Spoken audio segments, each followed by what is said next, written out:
Ele foi rejeitado pelo próprio filho e esquecido pela família. Até Deus quebrar o orgulho para curar tudo. Eu não quero você na minha formatura. Menos a frase saiu seca, sem hesitação. Paulo ficou parado na porta da cozinha, com a chave ainda na mão, tentando entender se tinha ouvido direito. O filho não levantou os olhos do celular. Vai ser constrangedor.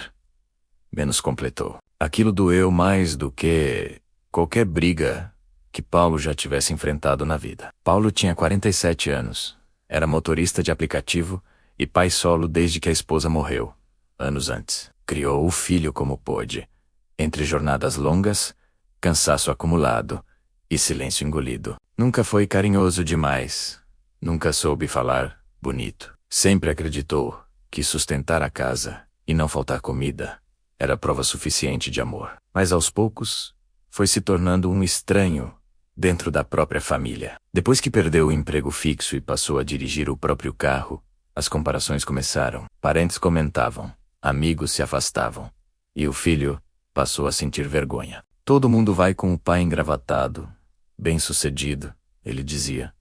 Você vai chegar com esse carro velho? Paulo engolia em seco. É o que eu tenho hoje.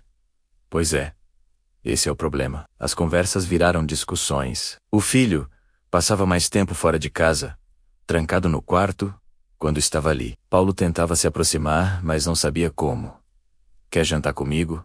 Já comi. Quer ajuda com alguma coisa? Não precisa. Na noite em que ouviu que não era bem-vindo na formatura, Paulo saiu de casa sem rumo. Dirigiu por horas, com o rádio desligado, só o barulho da cidade e os próprios pensamentos.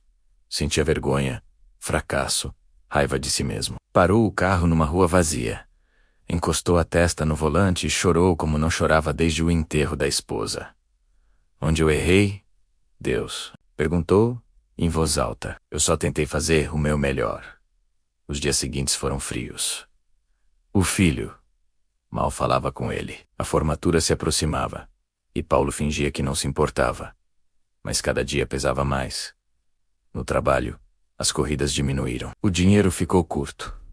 A solidão, maior ainda. Um domingo, sem perceber, estacionou em frente a uma igreja simples do bairro. Ficou alguns minutos dentro do carro, hesitando, até criar coragem para entrar. Sentou no último banco, sem conhecer ninguém. O louvor falava sobre pais cansados, corações feridos e perdão. Cada palavra parecia escrita para ele. Paulo não conseguiu segurar as lágrimas.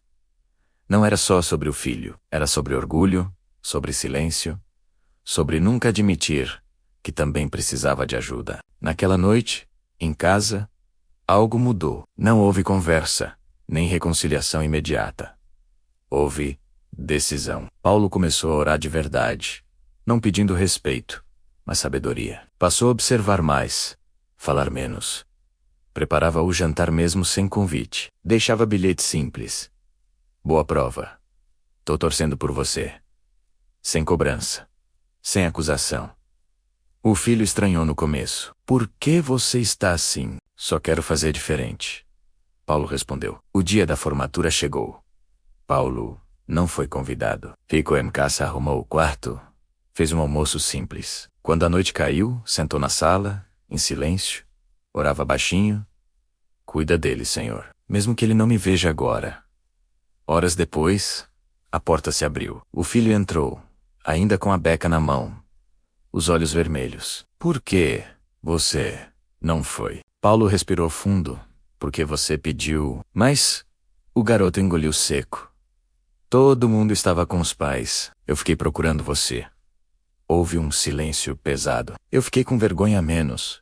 O filho confessou. Mas lá eu percebi que você sempre esteve. Mesmo quando eu não quis. Paulo sentiu o peito apertar. Eu nunca soube demonstrar, disse, mas eu sempre te amei. Os dois se abraçaram desajeitados, quebrados, verdadeiros. Não foi um final perfeito. Foi um começo honesto. Nos meses seguintes, a relação foi sendo reconstruída, com erros, pedidos de perdão, conversas difíceis. Paulo continuou dirigindo, mas com outro coração. O filho passou a ajudá-lo, a ouvir suas histórias, a enxergá-lo além do status. Certa noite, Paulo agradeceu em oração. Obrigado por me ensinar que amor não é controle, é presença. Ele entendeu que Deus não evitou a rejeição, mas usou a dor para quebrar o orgulho e curar o que estava escondido há anos. Talvez hoje você também esteja vivendo um afastamento doloroso, sendo rejeitado por quem você mais ama. Mas Deus trabalha onde o orgulho cai e o coração se rende. Ainda há tempo. Anda. A cura. Se essa história falou com você, escreva a Deus. Restaura famílias nos comentários e compartilhe com alguém que precisa acreditar que nem tudo está perdido.